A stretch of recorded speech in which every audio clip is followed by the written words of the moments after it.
અરબી માલિકે મને 3 કરોડની ઓફર કરી. મેં લગ્ન કરી લીધા, પરંતુ 3 કરોડ સાંભળીને મારું મન બદલવા લાગ્યું અને પછી મેં માલિક પાસેથી 15 દિવસનો સમય માંગ્યો અને વિચારવા લાગી, કારણ કે આટલા બધા પૈસા હું મારી આખી જિંદગીમાં કમાઈ ન શકી અને મેં અરબીની ઓફર સ્વીકારી લીધી. પણ અરબીએ પહેલી જ રાતે જ મારા હોશ ઉડાવી દીધા. મારું નામ મીરા છે. હું આખી રાત આંખો બંધ કરીને પણ શાંતિથી સૂઈ શકી નહીં. મને રૂપિયા નોટોના બંડલો દેખાવા લાગ્યા. જ્યારે મેં મારી આંખ ખોલી ત્યારે મને એ જ જૂનો રૂમ અને છત પરનો પંખો જોવા માંડ્યો, જે આટલો ધીમો ચાલતો હતો કારણ કે તે જૂનો હતો. આમ છતાં હું પરસેવામાં લથપથ હતી. હું તરત જ ઊભી થઈને બેસી ગઈ. મેં મારા પતિ સામે જોયું તો મારા પતિ આ ગરમીમાં અને પરસેવાથી લહેરાતા સૂઈ રહ્યા હતા. ગઈકાલ સુધી તો હું પણ થાકેલી હતી અને આ કાળઝાળ ગરમીમાં હું સૂઈ જતી હતી.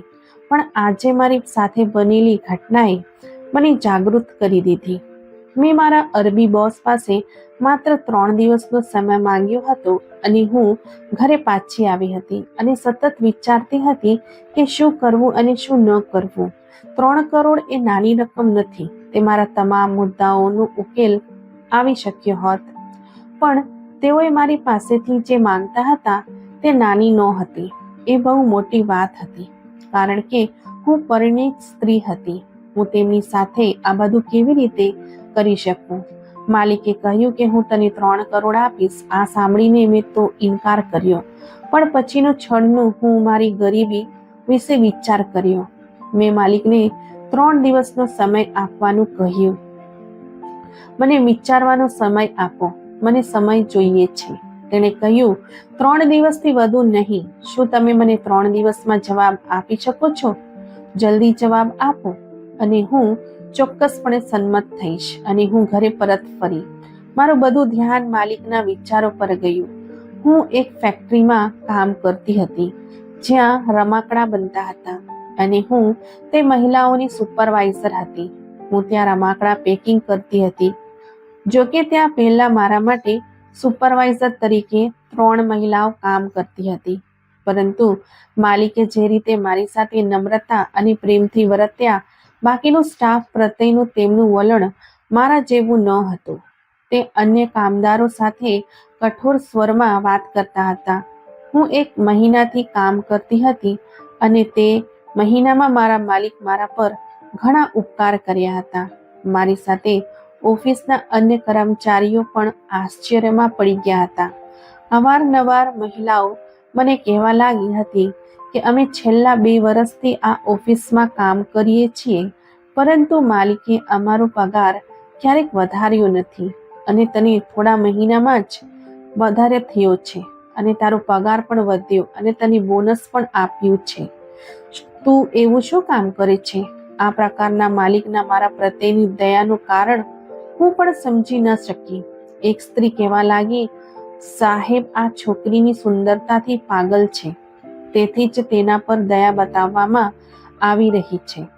આ સાંભળીને તો મને ગુસ્સો આવવા લાગ્યો. મેં કહ્યું, તમારી જીભ પર કાબુ રાખો. જો માલિક મને તમારા કરતા વધારે ઉપર રાખે છે તો જાઓ અને માલિકને મારા વિશે પૂછો, પણ વાંક કાઢવાની જરૂર નથી. મેં પણ બૂમો પાડીને કહ્યું. મારો સ્વર જોરદાર બન્યો ત્યારે સ્ટાફના ઘણા લોકો ભેગા થઈ ગયા. મહિલાઓ પણ મારી સાથે મારપીટ કરવા લાગી. મામલો માલિક સુધી પહોંચ્યો ત્યારે માલિકે કારણ પૂછવાનું શરૂ કર્યું. તો મેં આદર અને શરમ વિના મેં તેમને તે બધી વાતો કહી જે મહિલાઓ તેમના વિશે કહેતી હતી. જ્યારે મેં બધી બાબત માલિક સામે કહી તો 4 સ્ત્રીઓની આંખો મારા પર હતી. માલિકનું વલણ જોઈ મહિલાઓ માલિક સામે શરમ અનુભવતી હતી.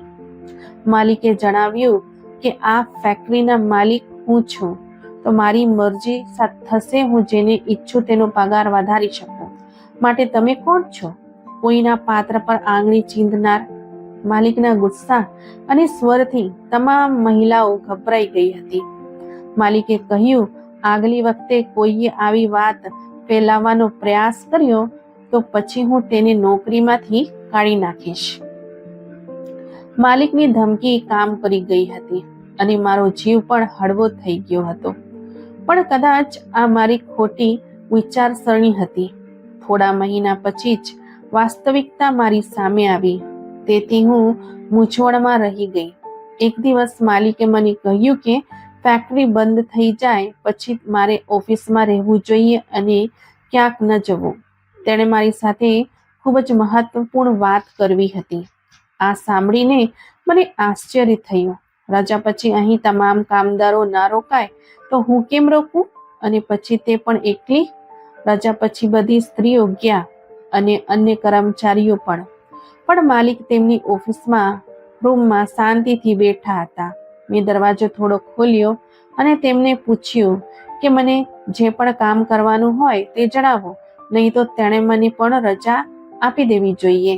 મારા ખટખટાવતા અવાજ સાંભળીને માલિકે જવાબ આપ્યો.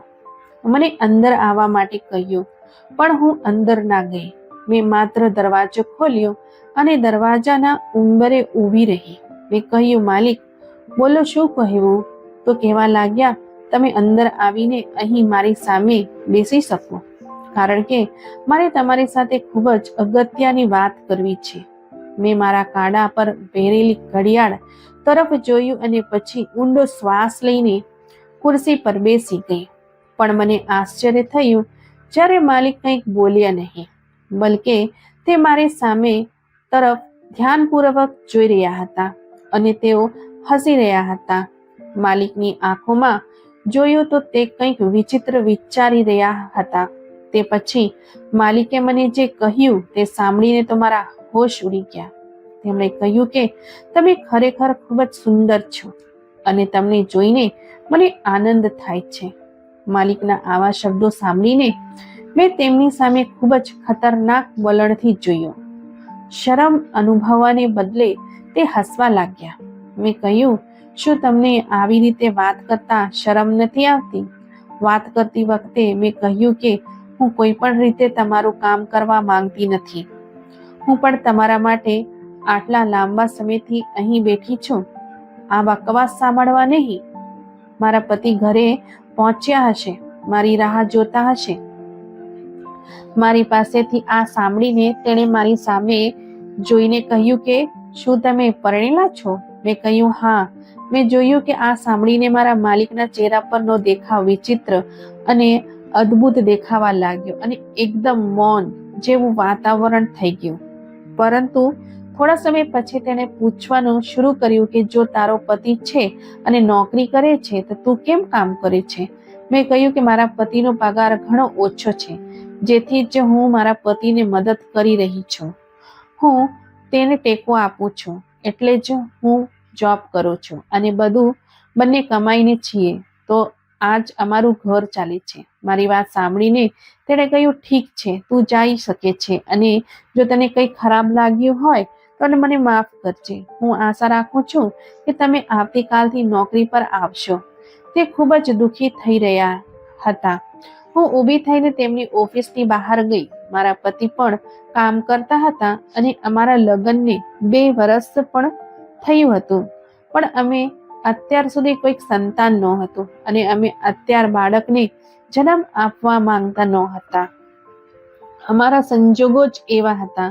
અમે બંને પહેલા ઈચ્છતા હતા નોકરી કરી અને પહેલા અમારું ઘર ખરીદીશું, મુશ્કેલીઓ દૂર કરી અને પછી અમે બાળક વિશે વિચારીશું. આ કિસ્સામાં અમે બંને પતિ પત્નીનો આ જ અભિપ્રાય હતો અને મારા માલિક ચૂપ રહ્યા. પણ થોડા દિવસો પછી તેણે મને કહ્યું કે તે મારી સાથે ખૂબ જ અગત્યની વાત કરવા માંગે છે. મેં કહ્યું, તમારી મારી સાથે શું વાત કરવી છે? તે કહેવા લાગ્યા કે હું બહુ લાચાર છું. મારી મજબૂરીને તું ઉકેલીશ તો હું તારો આભારી રહીશ. તું મારી સમસ્યા હલ કરી શકે છે. મેં પૂછ્યું કે તમે શું વાત કરો છો? મને એનો અર્થ સમજાયો નહીં. ત્યારે હું ખરેખર સમજી શકતી નહોતી. તેણે મને જે કહ્યું તે સાંભળીને હું ચોંકી ગઈ. તેણે કહ્યું કે તે મને 3 કરોડ રૂપિયા આપવા તૈયાર છે, પરંતુ તેના બદલામાં મારે તેની વાત સ્વીકારવી પડશે. આ કોઈ નાની વાત નહોતી. કે હું સંમત થાત. પહેલા તો મેં તરત ના પાડી, પણ તેણે મને જવાબ વિશે ધ્યાનથી વિચારવાનું કહ્યું. હું મૂંઝવણમાં હતી, કારણ કે આ રકમ ઘણી મોટી હતી. એટલે જ મેં 2 દિવસનો સમય માંગ્યો. પછી જેમ જેમ હું ઊભી થઈ અને તેમની ઓફિસની બહાર જવા લાગી, તેમણે મને કહ્યું કે તમે હા પાડશો તો મને ગમશે, અને હું તમને 3 દિવસથી વધુ સમય આપી શકતો નથી. તે 3 દિવસમાં મને જવાબ આપો, અને તમે હવે આ વિશે તમારા પતિ સાથે વાત કરો. અત્યાર સુધી અમે બંને પતિ પત્ની એકબીજાને ટેકો આપતા હતા, અને અમે બંને એકબીજાને સમજતા અને અમારી પરિસ્થિતિ સુધારવા માટે પૂરા દિલથી મહેનત કરી રહ્યા હતા. પરંતુ હવે મારે મારા પતિ સાથે વાત કરવાની હતી. તે બાબત નાની નહોતી. મને ખાતરી હતી કે 99% નામંજૂર કરશે. આશા માત્ર 1% જ છે કે કદાચ તે માની ગયા તો માત્ર 1 વર્ષની જ વાત છે, અને અમે શ્રીમંત થઈ જઈશું અને ખૂબ જ સુખી જીવન જીવી શકીશું. પરંતુ આ એટલું સામાન્ય નહોતું કે મેં મારા પતિને કોઈ પણ ખચકાટ વિના કહી શકું. મને પણ ડર હતો કે ગુસ્સામાં તેણે મારા ચહેરા પર થપ્પડ મારશે, કારણ કે વાત જ્યારે સન્માનની હોય ત્યારે કોઈ પણ માણસ આવી વસ્તુઓ સહન કરી શકતો નથી. આખી રાત મેં વિચારોમાં વિતાવી. મારા પતિ સાથે કેવી રીતે વાત કરવી એ જ વિચારતી હતી. મારી પાસે માત્ર 3 જ દિવસ હતા, જેમાં મારે નિર્ણય લેવાનો હતો. મારા ખર્ચો વધુ અને પૈસા ઓછા હતા, જે અમારી બંનેની હાલત હતી. અમે સાથે કામ કરતા હતા, અને પછી મહિનો વીતી જતો. આટલા પગારથી અમે ક્યારેક અમારું પોતાનું ઘર બનાવી શક્યા ન હતા. જો કે હું સખત મહેનત કરતી હતી, જેથી પૈસા બચાવીને અમે આપણું પોતાનું ઘર બનાવી શકીએ, જેથી ભાડે રહેવાની ઝંઝટમાંથી છુટકારો મેળવી શકાય. હું વિચારોમાં ખોવાઈ ગઈ હતી, અને મારું મન એક જ વિચારી રહ્યું હતું કે મારે શું કરવું જોઈએ, જેથી મારા પતિને વાત કરી શકું. મેં રાત્રે મારા પતિને ગમતી રસોઈ બનાવી. મારા પતિ રસોઈ જોયા પછી તેઓએ કહ્યું કે આ વસ્તુ ના કેમ બનાવ્યું? જાણે છે કે આપણા ઘરની શું હાલત છે? આ તો 5 દિવસનું સાદું ખાવાનું બનાવવા પાછળ જે પૈસા ખર્ચાય, તે એક જ દિવસમાં આટલું મોંઘું ભોજન તૈયાર કરી રૂપિયા ખર્ચી નાખ્યા. તેમની થાળીમાં જમવાનું મૂકતા મેં કહ્યું, શું આપણે આખી જિંદગી આમ જ જીવીશું? આવું જ વિચારીએ કે પૈસા બચાવી તો કોઈ દિવસ કામ આવે? આપણે વિચારી ન શકીએ કે આપણે વગર વિચારે પૈસા ખર્ચી શકીએ, જે જોઈએ તે ખાઈ શકીએ? સાંભળ્યા પછી તે બોલ્યા કે સંજોગો તમારી સામે છે, આ બધું આપણા નસીબમાં નથી.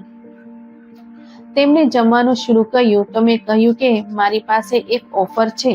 જો તમે મને સપોર્ટ કરો તો આપણે 1 વર્ષમાં કરોડપતિ બની શકીશું. મારી વાત સાંભળીને તે ખાવાનું ભૂલી ગયા. તેણે પૂછ્યું, શું કહ્યું? કેવા પ્રકારની ઓફર? મેં ડરતા ધીમેથી કહ્યું.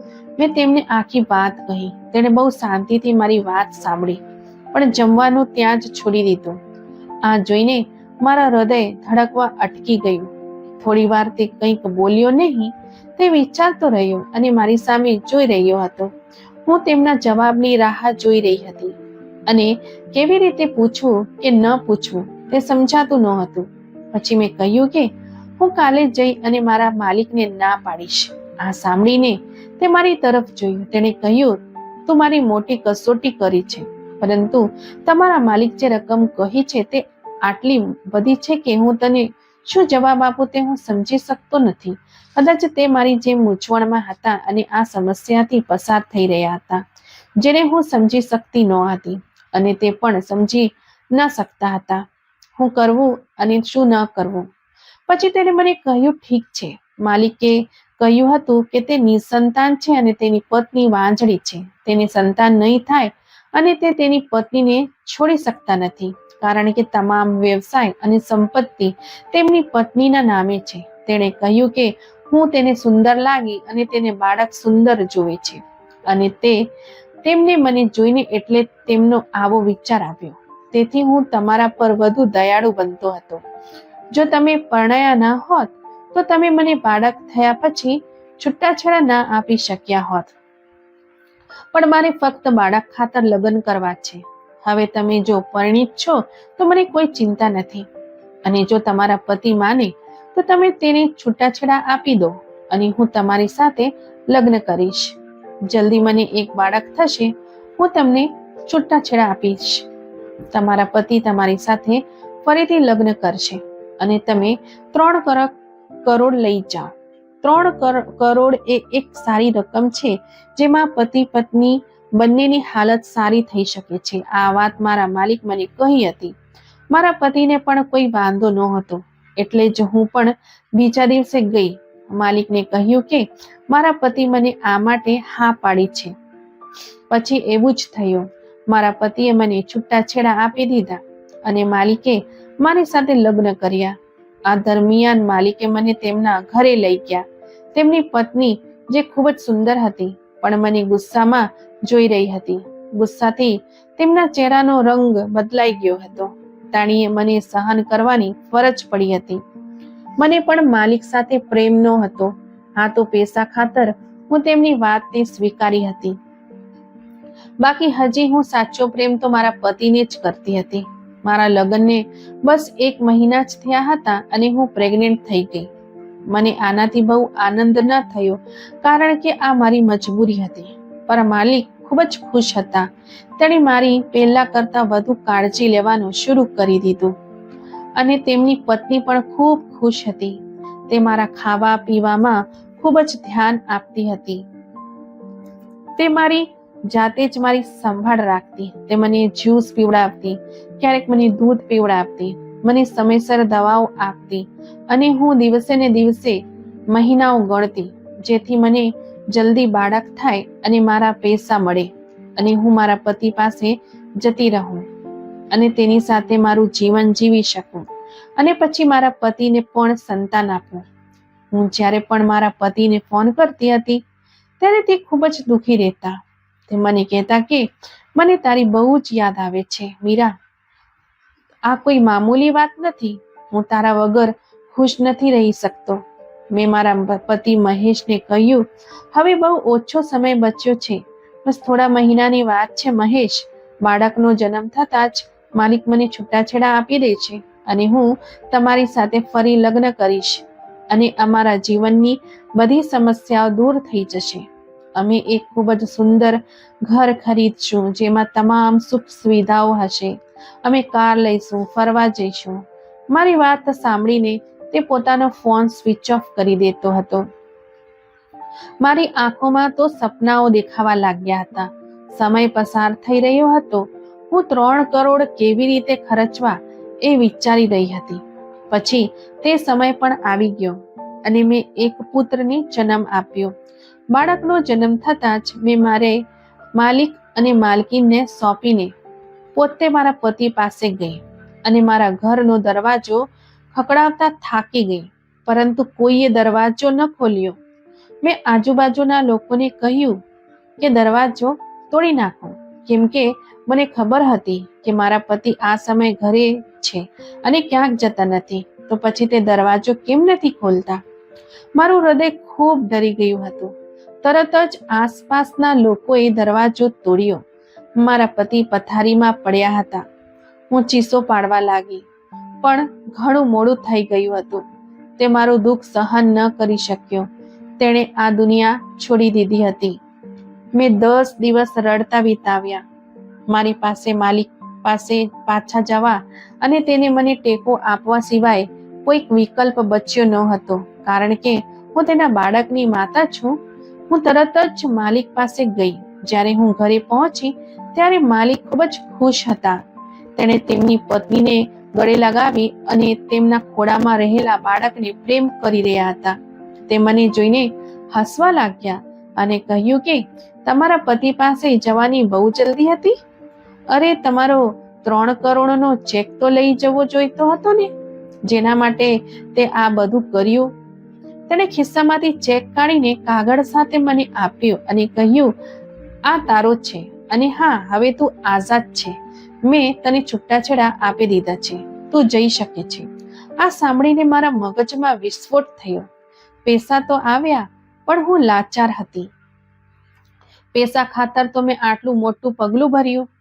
ન તો મારો પતિ રહ્યા હતા અને ન તો મેં માલિકની પત્ની રહી. આ લોભે મારી પાસેથી બધું છીનવી લીધું હતું. તો મિત્રો, તેથી જ કહેવાય છે કે લોભનું ખરાબ પરિણામ આવે છે. અમે ગમે ત્યારે પૈસા કમાઈ શકીએ છીએ, પરંતુ જો તમારો પ્રિય તમને છોડીને જાય તો પાછું મળવું શક્ય નથી. મિત્રો, આજની વાર્તા તમને કેવી લાગે છે? કોમેન્ટ બોક્સમાં અમને જરૂરથી જણાવજો અને વિડીયોને લાઈક કરીને વધુમાં વધુ શેર પણ કરજો. અને આવી જ અવનવી વાર્તા સાંભળવા માટે અમારા ચેનલને સબસ્ક્રાઇબ જરૂરથી કરજો. આપણે ફરી મળીશું એક નવી વાર્તામાં. ત્યાં સુધી ધન્યવાદ.